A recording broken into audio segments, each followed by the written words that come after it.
जगन्नाथ जी को स्वयं खिचड़ी खिला सकती है, जो कर्मा माता भगवान कृष्ण को अपना खिचड़ी खिला सकता है, वो कर्मा माता का समाज को कोई खंडित कर दे, कोई तोड़ दे, कोई उसको समाज से अलग कर दे, ये कौन सी ताकत है? ये ताकत कहां से आई है? इसको कैसे रोकेंगे? ये हमको विचार करने की आवश्यकता है। और ये कलयुग का नियम भी है। एक श्लोक में कहा गया है, तृतीया मंत्र शक्ति च ज्ञान शक्ति कृतयुगे द्वापर युग शक्ति च संगे शक्ति कलियुगे। इस श्लोक का मतलब है, तृतीया युग में भगवान राम का जन्म हुआ था, लेकिन भगवान राम जन्म लेने के बाद में आसुरी शक्ति को परास्त करने के लिए, संहार करने के लिए मंत्र शक्ति का सहारा लेते थे। जैसे रावण को तीर मारे थे तो मंत्र पढ़ के छोड़ देते, तब लगता था। तो तृतीया मंत्र शक्ति, जब ज्ञान शक्ति सत्युग में हिरण्यकशिपु जैसा व्यक्ति पैदा होता है, और हिरण्य कैसा वरदान मांगा था? अस्त्र शस्त्र जल वायु आकाश में पाताल में कहीं नहीं मरेगा। उसको रोकने के लिए भगवान को ज्ञान शक्ति का प्रयोग करना पड़ा था। तो द्वापर में भगवान कृष्ण का अवतार हुआ था, जो भगवान कृष्ण को कर्मा माता खिलाई है। वो कृष्ण भगवान बाल्यकाल से लेकर महाभारत तक देखेंगे युद्ध शक्ति के बल पर काम किया था। लेकिन बनता है हमारा कलयुग। आज हम सब लोग यहाँ मौजूद है, जिंदा है, लेकिन कलयुग के बारे में कहा गया है संगे शक्ति कलयुग। तृतीया मंत्र शक्ति च ज्ञान शक्ति कृतयुगे द्वापर युग शक्ति च संगे शक्ति कलयुग। ये कलयुग में हम सब लोगों को संगठित रहने की आवश्यकता है, संगठित रहने की आवश्यकता है। और हमको तोड़ने के लिए कई षड्यंत्र काम कर रहा है, जाति के नाम पे, क्षेत्र के नाम पे, भाषा के नाम पे, बोली के नाम पे। ये ताकत आज भी काम कर रही है। इसीलिए चाहे सामाजिक रूप में हमें संगठित रहना है, या हम लोग राष्ट्रीय एकता के दृष्टि संगठित रहना है, देश के हिसाब से संगठित रहना है, तो हमको कहीं ना कहीं संगठित रहने की आवश्यकता है। हम संगठित नहीं रहेंगे, कितना बड़ा भी ताकतवर संगठन हो, कितना बड़ा भी ताकतवर समाज हो, उसका अस्तित्व दिन गिरेगा। इसलिए आप लोग का समाज ऐसे भी छत्तीसगढ़ में जैसे 33% बताया जाए 60 लाख से ऊपर, और आपका समाज एक प्रकार से जागरूक और सशक्त समाज माना जाता है। जहां तक हमारे देश के प्रधानमंत्री मोदी जी भी 33 समाज से माने जाते हैं। ऐसा समाज जो छत्तीसगढ़ का एक प्रकार से भाग्य बदलने का जिम्मेदारी क्या साहू समाज का रहा है। चाहे हर क्षेत्र, राजनीतिक क्षेत्र में हो, सामाजिक क्षेत्र में हो, आर्थिक क्षेत्र में हो, कृषि क्षेत्र में हो, साहू समाज का उतना ही बड़ा योगदान है। लेकिन आज हमारा बस्तर जिला जो आराध्य माई दंतेश्वरी की कृपा से बस्तर रियासत के महाराजा के परिवार के कारण एक समय चारामा धमतरी से लेकर कोंटा बीजापुर तक, महाराज गढ़चिरौली से लेकर उड़ीसा प्रदेश तक हमारा बस्तर का क्षेत्र को हुआ करता था। और इसी देश में 800 साल मुगलों का साम्राज्य हुआ, 200 साल अंग्रेजों का साम्राज्य रहा, लेकिन बस्तर की संस्कृति, बस्तर की विरासत को किसी ने छेड़ नहीं पाया, किसी ने खंडित नहीं करवाया। आज आजाद भारत के इस 79 वर्ष के अंदर ये बस्तर को भी, हमारे बस्तर रियासत का जो हमारे प्रवीण चंद्र महाराज जी जाने के बाद यहाँ धर्मांतरण, अलगाववाद, नक्सलवाद, अलग अलग विचारधाराएं चल रहा है, जिसके चलते बस्तर दुनिया में आज बदनाम है। वो बस्तर जल, जंगल, जमीन, खनिज संपदाओं से भरा बस्तर, आराध्य माई दंतेश्वरी का शक्तिपीठ भी बस्तर में है, हमारे बारसूर जैसा पौराणिक नगरी भी बस्तर में है, भारत का न्यायालय के नाम से जाना चित्रकूट भी, लेकिन उस बस्तर को कुछ लोग कलंकित करने का काम किया था। लेकिन मैं हमारे आदरणीय प्रधानमंत्री मोदी जी, हमारे छत्तीसगढ़ सरकार को धन्यवाद देता हूँ। 31 मार्च 2026 तक बस्तर में नक्सलवाद, माओवाद खात्मा करने का उन्होंने संकल्प लिया, और लगभग हम 15 दिन दूर हैं, हम नक्सलवाद के खात्मे की ओर बढ़ रहे हैं। जैसे ही नक्सलवाद खात्मा होगा, बस्तर के विकास में चाहे रोड, सड़क, बिजली, पानी, शिक्षा की बात हो, रेल कनेक्टिविटी की बात हो, वायु कनेक्टिविटी की बात हो, आने वाला समय में बस्तर का एक अलग पहचान होने वाला है। यहाँ पर्यटन का बहुत संभावनाएं हैं।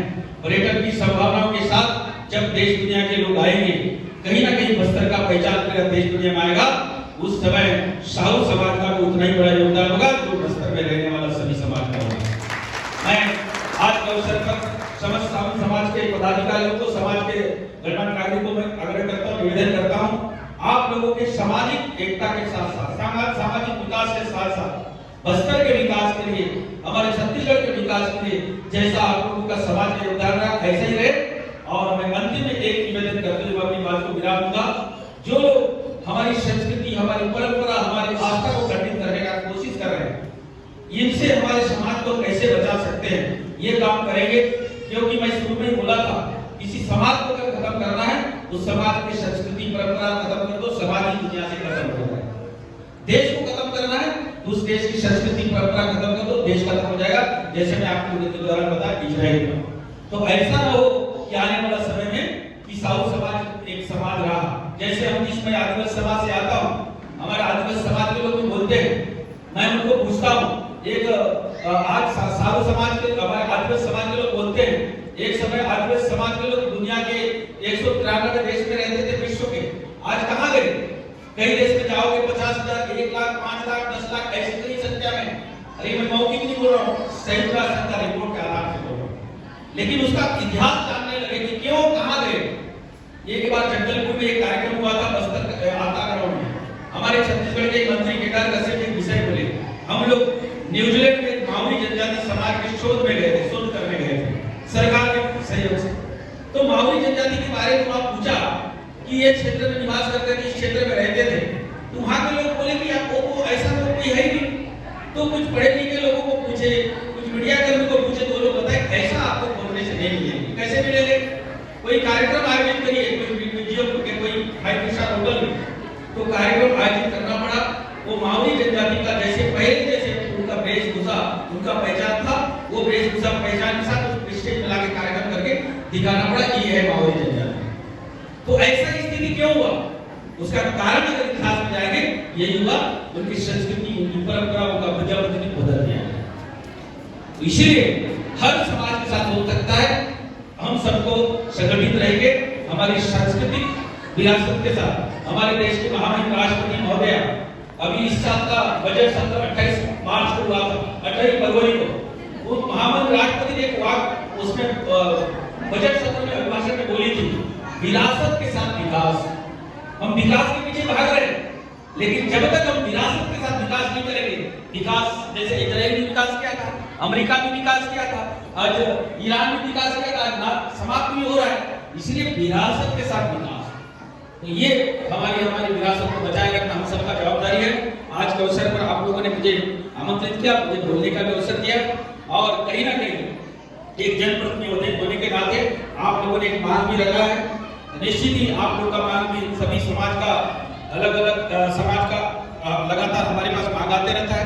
हमारे भी प्रयास है कि आने वाला समय में सभी समाज का एक स्थान हो, इसका पहचान हो।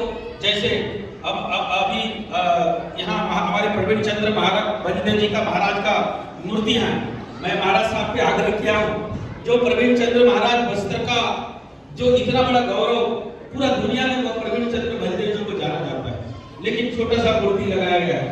मैंने महाराज को आग्रह किया हूँ कि आने वाला समय में मुझे अनुमति दीजिए, जगह और उनका मूर्ति का दीजिए, 15 फीट का पत्थर का मूर्ति मैं मेरे मन से लगाऊंगा। ऐसे ही कोई भी समाज का हो, आप लोग थोड़ा सा जगह के लिए हम भी प्रयास करेंगे, आप लोग भी प्रयास करेंगे, तो हम वहाँ हम मूर्ति जो भी मूर्ति जैसे आपने मांग किया, इसके लिए हम सहयोग करेंगे।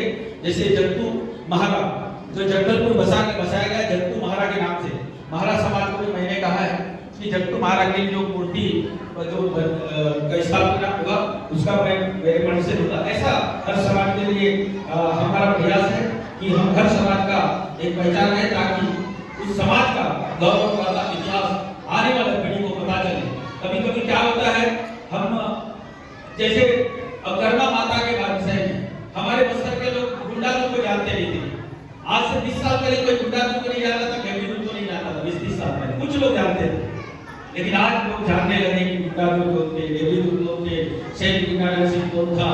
तो इसका मतलब जब तक हम उसका गौरवशाली गाथा इतिहास को नहीं जानेंगे, तब तक हम अनभिज्ञ रहेंगे और अपने आप को एक प्रकार से कमजोर असहाय महसूस करते रहेंगे। जब जानेंगे तो हमें गौरव होगा। निश्चित ही आप लोग का मांग जायज है, इसके लिए हम प्रयास करेंगे और समाज की ओर से आप लोग प्रयास करते रहिए। और जहां भी जैसे अभी हमारे दीदी बोल रही थी, मैं जगह देख चुकी हूँ, तो उसके लिए हम नगर निगम से बात करेंगे। अगर जगह फाइनल होगा तो उसके लिए जो भी लागत लगेगा, जो भी उसमें हमसे सहयोग करेंगे। आज के अवसर पर इतने ही बोलते हुए मैं अपनी बात को विराम देता हूँ। धन्यवाद। भारत माता की जय।